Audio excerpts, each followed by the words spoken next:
Olá, tudo bem? Seja bem-vindo você, estudante do 6º ano do Ensino Fundamental 2. Meu nome é Rauston Bueno Mota, nossa disciplina é Língua Portuguesa. Na aula de hoje, o nosso assunto, todos nós temos assunto sobre ele, aventura. Qual de nós nunca viveu na vida pelo menos 10 aventuras? E o tema hoje é sobre isso, narrativa de aventura. Antes de começar a aula propriamente dita, eu quero mostrar a vocês quais aulas teremos nesse bimestre. Primeira aula, narrativa de aventura, aula de hoje. Na próxima aula, leitura digital. Terceira aula, os tipos de narradores. Que narrador é você? E na última aula, uma carta de solicitação. É outro gênero também, tem que estudar. E as habilidades, ou principal habilidade que devemos estudar hoje, nesta aula? Analisar em textos narrativos ficcionais, ou seja, ele é inventado, imaginado, não é? As diferentes formas de composição próprias de cada gênero. Os recursos coesivos, ou seja, as palavras que vão construir o texto e dar sentido a ele. A escolha lexical, o que é o léxico? São as palavras que formam uma língua. Então, escolha lexical significa as palavras escolhidas e usadas para formar um texto. Os efeitos de sentido e as variedades linguísticas. Tudo isso compõe o que nós chamamos de narrativa de aventura. Albert Einstein, acho que todo mundo conhece, todo mundo já ouviu falar sobre ele, foi um importante físico, cientista do século XX. Ele tem uma frase interessante, ele disse o seguinte: a imaginação é mais importante do que o conhecimento. Porque ele dizia o seguinte, olha, eu tenho um livro chamado Como Eu Vejo o Mundo, e neste livro ele fala isso. E neste livro ele comenta que o conhecimento é necessário e importante, mas a imaginação é mais importante ainda, porque ela é que nos leva a buscar o conhecimento. Ou seja, você começa, o cientista, né? Ele começa a imaginar, ou o artista, ou o escritor, no caso de uma narrativa de aventura, a imaginar como seria, como poderia ser algo. E aí parte a sua necessidade e vontade de criar algo novo, tanto o cientista como o escritor. Ok? Vamos lá então. Narrativas de aventura. Vamos ver um pouquinho de teoria para conhecer a sua estrutura básica, geral. O tema é variado, a temática é variada. Pode ser uma aventura que aconteceu ou no passado ou no presente. Pode ser uma aventura no campo de futebol, ou num clube, ou numa selva, ou no mar, depende da imaginação de quem escreve. E da vontade também, obviamente. Ação em torno de fatos extraordinários, reais ou imaginários. Então, mais uma vez, depende de quem escreve. Surgiu no século XIX, a época do romantismo, não é? Na Europa, que valorizava o ser humano como um indivíduo dotado de coragem, capaz de vencer grandes desafios. Então, surge ali a figura do herói, aquela pessoa capaz de vencer obstáculos impossíveis às pessoas comuns. Claro que o herói é uma figura mítica que não nasce apenas no século XIX, ele é retomado no século XIX, porque se você ler a literatura da antiguidade, os gregos principalmente, há ali também muitos heróis. Mas como estamos na contemporaneidade, nos dias de hoje, falamos então no século XIX. Sempre popular. Então você vai encontrar com muita facilidade esse tipo de narrativa onde? Em livros, na televisão, o que mais tem é narrativa de aventura, que vira filme, cinema, séries e HQs. HQ, então, vamos dizer assim, é o local ideal, mais facilmente encontrável de você ver uma narrativa de aventura. Principais características de uma narrativa de aventura, quais são? A intenção principal é envolver o leitor nas aventuras de um herói que enfrenta grandes perigos e vence grandes obstáculos. Então, esta é a principal intenção da narrativa de aventura. Os leitores, qualquer pessoa que gosta de aventura, porque algumas pessoas preferem outro gênero. Por exemplo, terror, um drama, não é? Ou comédia, ou então aventura. Agora, na aventura, tudo isso pode estar presente também. o terror, o suspense, né? A comédia, o humor, o romance, tudo pode estar presente numa narrativa de aventura. E a linguagem tem que ser adequada ao personagem, ao leitor e à época, porque senão você vai ler um texto complicado, difícil e não vai entender e não vai ter prazer nenhum ao ler o texto. Organização. Veja bem, a narrativa acontece em primeira pessoa ou terceira pessoa. Primeira pessoa significa o quê? O personagem narra a si mesmo, né? Então ele participa da história, ou narrador personagem. Ele conta a história do seu ponto de vista. Terceira pessoa significa que o narrador externo está contando aquela história. Ele não participa daquela cena ou da narrativa. Ele conta a história ou de outra perspectiva. Essa é a diferença. E há uma outra diferença, uma outra oportunidade mais à frente, que é uma atividade. O tempo, ele é contado em ordem cronológica. Quer dizer, não volta no passado e volta no presente. Então ele tem princípio, meio e fim, sempre caminhando para frente. E pode conter discurso direto ou indireto. O discurso direto é quando o personagem fala. E o indireto é quando o narrador diz, ele falou, ele pensou, ele sentiu. Ele dá voz ao personagem. O espaço são os mais variados possíveis. Pode ser lugares distantes, uma ilha longe daqui, lugar exótico, fundo do mar, né? Ambientes hostis e perigosos, porque ali tem que estar presente o herói. Protagonista é quem? Aquele personagem principal, né? Geralmente o herói. Qualidades como coragem, força, determinação e habilidade quase que invencível para vencer perigos. E o antagonista, quem é? É o vilão da história. Aquela pessoa que se opõe, vai contra quem? O protagonista. Tranquilo, né? Bem fácil. Bom, se é uma narrativa de aventuras, nós temos que mostrar situações. E nós usamos algumas classes de palavras. Situações, veja bem, com o herói e outros personagens. E cada um com as suas características. Por isso nós usamos quem? Advérbios e adjetivos. É muito frequente usar adjetivo e advérbios que contribuem para o envolvimento emocional do leitor. Né? Quando você fala, ele correu velozmente, ou ele correu com muita força, ou ele correu de maneira destemida. Quem? O herói. Né? Então você está usando advérbios e adjetivos para envolver o leitor na cena, não é isso?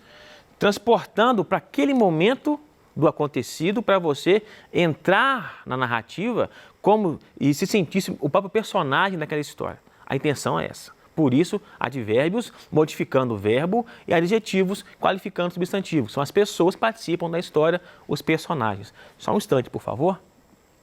Um pouquinho de água. Bom. Algumas narrativas famosas, muito famosas. Eu trouxe alguns livros aqui para mostrar a vocês, né? Sugestão de leitura. O primeiro está ali, ó. Odisseia, poema épico de Homero, século IX a.C. Está o livro aqui, ó. Uma importante e interessante narrativa de aventura. Recomendo você ler primeiro um texto adaptado como este aqui, não é? Depois nós temos As Viagens de Marco Polo, bem para frente, né? Olha lá, 1298. É uma aventura também desse grande navegador que queria conhecer o mundo todo, né? Narrativa de aventura. Outro livro muito famoso, que já virou filme também, Robinson Crusoe, 1719. Uma obra interessante também, virou filme, não é? Então é uma narrativa de aventura, com muitas reviravoltas, não é? É bem interessante também. Outro livro muito famoso, Dom Quixote, está aqui, é uma edição adaptada também, não é? Tem uma edição clássica, a tradicional, não é? E essa aqui é uma edição adaptada, numa linguagem mais acessível a você, que tem aí 12 anos, né? Mais ou menos, não é isso? Então. Outro livro interessante, O Corcunda de Notre Dame, é também uma narrativa interessante também, vale a pena você ler. Tem herói, tem um mocinho, tem um vilão, não é? E aí fica a dica para você ler também este livro. O Conde de Monte Cristo, Os Três Mosqueteiros, Alexandre Dumas, olha só, tá aqui, ó. As obras estão aqui também, fica a dica para você, né? Também já vieram filme, bons filmes, inclusive, com muita aventura, com muita ação. Volta ao Mundo em 80 Dias, Júlio Verne, é outra obra também de aventura, muita aventura, herói, cenários exóticos, não é? Então, fica também a dica para você, esta obra aqui. Acabou? Não. Porque eu mostrei, veja bem, eu mostrei aqui narrativas estrangeiras, de outros países. E o Brasil tem? Claro que sim. Nós temos grandes escritores de aventuras. Primeiro aqui, ó, Monteiro Lobato, A Chave do Tamanho. É um livro interessante também para você ler, fica a dica, não é? Várias aventuras aqui que você morre de rir, não é? Bem interessante, vale a pena ler. Um autor mais contemporâneo, que já faleceu, infelizmente, Moacir Scliar, O Mistério da Casa Verde. Ele era médico, né? Mas gostava de escrever, exercia a medicina, mas também exercia a literatura. É O Mistério da Casa Verde, é um suspense interessante, com muita ação, não é? O autor mineiro, Um Presente para Sempre, Olavo Romano, não é? É também bastante aventura, um livro fácil de ler, interessante, prende a sua atenção. São exemplos de histórias para você conhecer. Ana Maria Machado, Isso Ninguém Me Tira, uma história de amor, né, de sentimentos, emoções, de muita aventura, ao modo de, talvez, Romeu e Julieta, né, um pouco menos dramático, mas, enfim, tem aventura também. O famoso Pedro Bandeira, O Grande Desafio também, uma obra interessante, sugiro a você que leia, também, narrativa de aventura, fica a dica para você, né?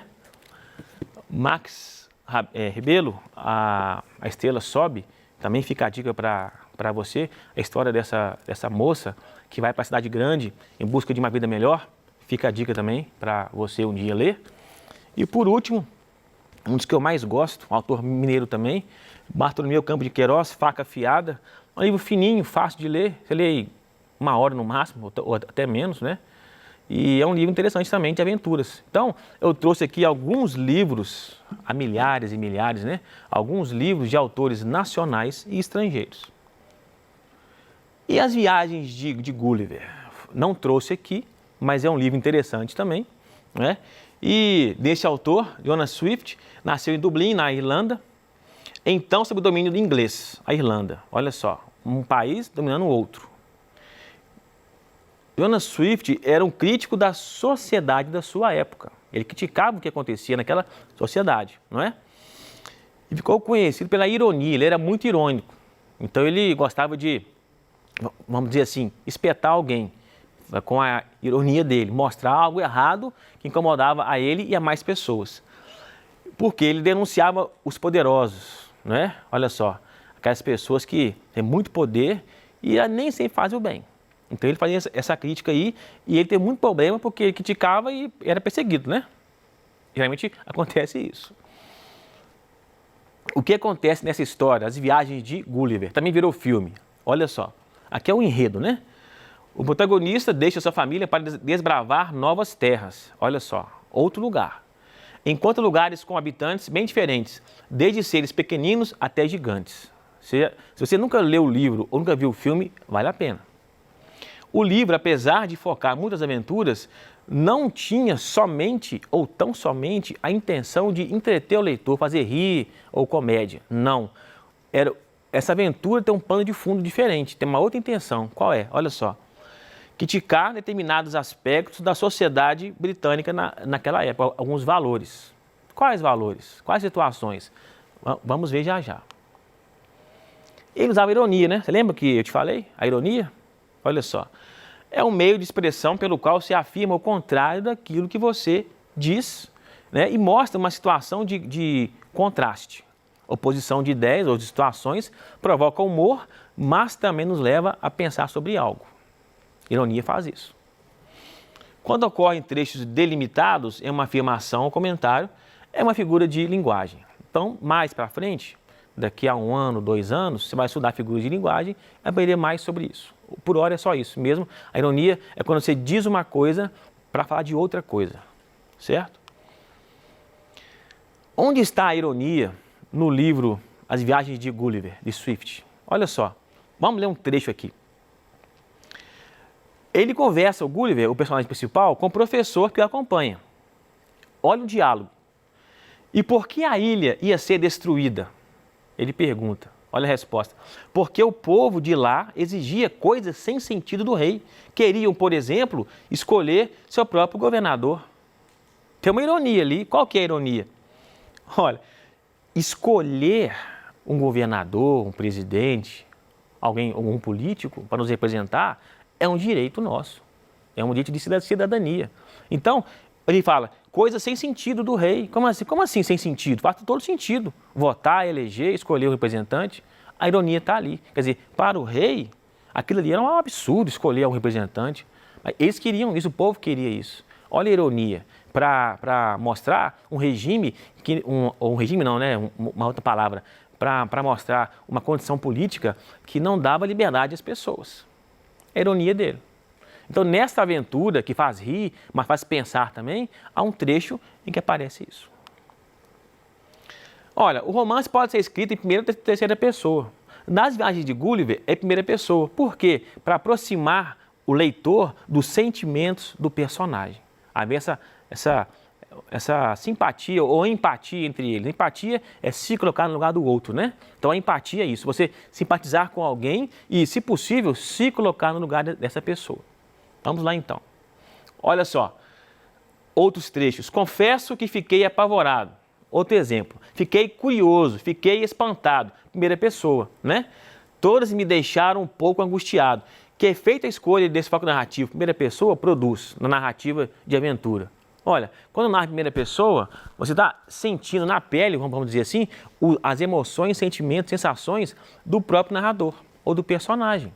Melhor dizendo, do personagem. Então, quando acontece na primeira pessoa, o efeito é, vem viver comigo o que eu estou vivendo também aqui nessa aventura. Essa é a ideia, esse é o conceito de narrar em primeira pessoa. Nos capítulos do livro, a seleção do vocabulário para caracterizar o ambiente em que se desenrola a história está ligada ao assunto, claro, né? Agora, me fala em quais áreas do conhecimento estão ligados esses trechos aqui. Olha só. Devorei carne de porco em forma de triângulos. Está tudo no livro lá, tá? Do Gulliver.